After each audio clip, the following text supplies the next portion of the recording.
वक्त बेवक्त social media पर एक तस्वीर वायरल हो जाती है जिसमें दावा किया जाता है कि इंदिरा गांधी के अंतिम संस्कार के समय राजीव गांधी और राहुल गांधी कलमा पढ़ रहे थे और फिर यह तस्वीर दिखाई जाती है।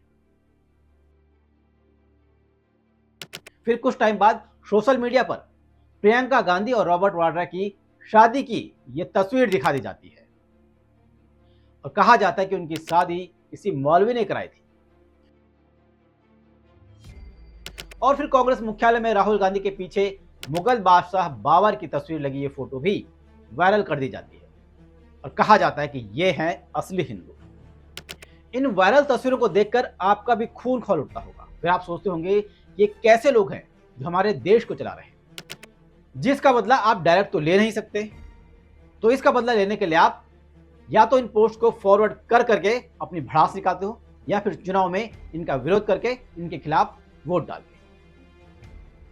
लेकिन सालों से आपको ऐसे ही बेवकूफ बनाया जा रहा है या बेवकूफ बनाया जाता रहा है, क्योंकि ये सब जो तस्वीरें आपने देखी, जो आपके पास भी आएंगी व्हाट्सएप पे, ये सब फर्जी है। क्या है इन तस्वीरों की सच्चाई, ये आज हम बेनकाब करेंगे। लेकिन पहले जान लीजिए कि जैसे ही चुनाव आते हैं वैसे ही झूठ की फैक्ट्री वालों का काम बढ़ जाता है। वो लोग सुबह सुबह आपके व्हाट्सएप ग्रुप में ऐसी फर्जी तस्वीरें या एडिटेड वीडियो और भ्रामक पोस्ट भेजते हैं और पोस्ट में लिखते हैं कि अगर आप असली हिंदू हो तो उसे शेयर करो। कभी लिखते हैं जागो हिंदू जागो, और कभी लिखते हैं कि अगर आप सच्चे सनातनी हैं तो 10 ग्रुपों में इस पोस्ट को भेजो, और आप बिना सोचे समझे इन पोस्टों को आगे बढ़ा देते हैं। लेकिन क्या आपने कभी सोचा है कि ये सब हो क्यों रहा है और इन झूठ की फैक्ट्रियों को कौन पैसे देता है? दरअसल दैनिक भास्कर ने तो बाकायदा एक स्टिंग ऑपरेशन किया था जिसमें खुलासा हुआ कि कई कंपनियां सिर्फ इसी काम के लिए बनाई जाती हैं।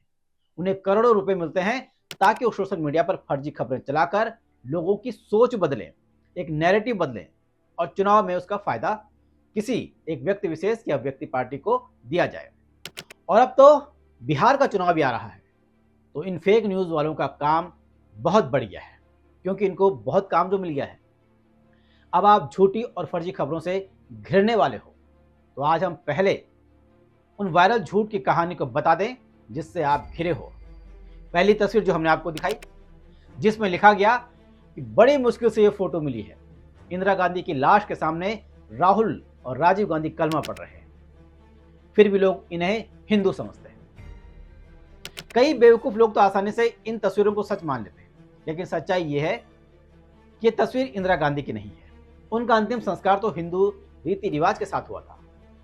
ये तस्वीर है भारत के स्वतंत्रता संग्राम के महान नेता अब्दुल गफ्फार खान की, जिन्हें हम सीमांत गांधी भी कहते हैं। उनके अंतिम संस्कार की तस्वीर है। उनका निधन 1988 में पाकिस्तान के पेशावर में हुआ था। उस अंतिम संस्कार में राजीव गांधी और उनके परिवार के लोग भी शामिल हुए। न्यूयॉर्क टाइम्स और एलए टाइम्स की जो रिपोर्ट्स है उसमें भी यही फैक्ट सामने आया है, यानी कि सिर्फ नफरत फैलाने के लिए यह तस्वीर एडिट करके प्रचारित की गई है। अब दूसरी तस्वीर का सच भी जान लीजिए। जब सोशल मीडिया पर प्रियंका गांधी और रॉबर्ट वाड्रा की शादी को लेकर एक झूठ फैलाया गया, दावा किया गया कि उनकी शादी किसी मौलवी ने कराई थी, और फिर ये फोटो पोस्ट में लिखा गया कि प्रियंका गांधी के निकाह में पधारे थे महान मौलवी, ये लोग हिंदू बोलकर हिंदुओं का अपमान करते हैं, इस तरह का कैप्शन दिया गया। और फिर ये आप तक पहुंचती है व्हाट्सएप के जरिए या फेसबुक या दूसरे सोशल मीडिया के जरिए। लेकिन इस तस्वीर की सच्चाई क्या थी, अब वो आप जानिए। जांच में सामने आया कि उनकी शादी कश्मीरी पंडित इकबाल किशन रेव ने कराई थी। ये जो दाढ़ी वाले दिख रहे हैं ना, यही हैं कश्मीरी पंडित इकबाल किशन रेव, जो गांधी परिवार के कुल पुरोहित थे। उनका परिवार पीढ़ियों से नेहरू गांधी परिवार के साथ जुड़ा रहा। ये वही इकबाल किशन रेव हैं जो कश्मीरी कर्मकांड में माहिर थे।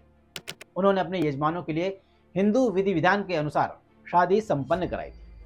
लेकिन फेक न्यूज इंडस्ट्रीज ने बस नफरत फैलाने के लिए और नैरेटिव बदलने के लिए पोस्ट को तोड़ मरोड़ कर शेयर कर दिया। अब तीसरी पोस्ट की भी बात कर लेते हैं। ये तीसरी पोस्ट देखिए, जो काफी वक्त पहले सोशल मीडिया पर वायरल हुई थी। इसमें दावा किया गया था कि कांग्रेस मुख्यालय में राहुल गांधी के पीछे मुगल बादशाह बाबर की तस्वीर लगी हुई है। लेकिन जब फैक्ट चेक हुआ तो असली तस्वीर में राहुल गांधी के पीछे महात्मा गांधी की तस्वीर नजर आई। इस फोटो को एडिट करके मुगल शासक की तस्वीर से जोड़ा गया था। यह तस्वीर 2017 की है, जब राहुल गांधी ने कांग्रेस अध्यक्ष पद के लिए नामांकन दाखिल किया था। कई मीडिया रिपोर्ट्स में खुलासा भी हुआ और साबित भी हुआ कि दुष्प्रचार था, लेकिन झूठ तो आप लोगों तक पहुंच गया, सच कहीं रास्ते में दब गया। तो दोस्तों, यह है इस तस्वीर का सच। ये झूठ की जो फैक्ट्री है ना, ये सिर्फ एडिटेड तस्वीरें बनाकर वायरल नहीं करती, ये जानबूझकर लोगों की भावनाओं को भड़काती है। धर्म, जाति, देशभक्ति, इन सब का इस्तेमाल करके आपके दिलों में डर, मन में गुस्सा और दिमाग में नफरत फैलाती है। इसके इन्हें पैसे मिलते हैं ताकि वो जनता की सोच को भ्रमित कर सकें और किसी को फायदा पहुंचा सकें।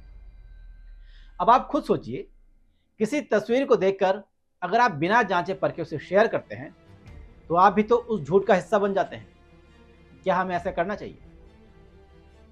या हमें तथ्य की पड़ताल करनी चाहिए? हमारा संदेश साफ है, सोशल मीडिया पर जो कुछ भी दिखे उस पर तुरंत विश्वास मत करिए। थोड़ा समय निकालिए, उसकी जांच कीजिए, गूगल पर खोजिए, बहुत सारी फैक्ट चेक्स वेबसाइट्स हैं, साइट्स हैं, उन्हें देखिए, विश्वसनीय खबरों का सहारा लें और नफरत फैलाने वालों को रोकें। हमें वही शेयर करना चाहिए जो सच हो, जो समाज को जोड़ता हो, न कि उसे तोड़ता हो। अगर आप सच में जागरूक नागरिक हैं तो फर्जी खबरों का हिस्सा मत बनिए। सोचिए, शेयर करने से पहले 2 बार सोचिए, क्योंकि एक झूठ कई झगड़ों की वजह बन सकता है और देश को तोड़ने की भी। नमस्कार।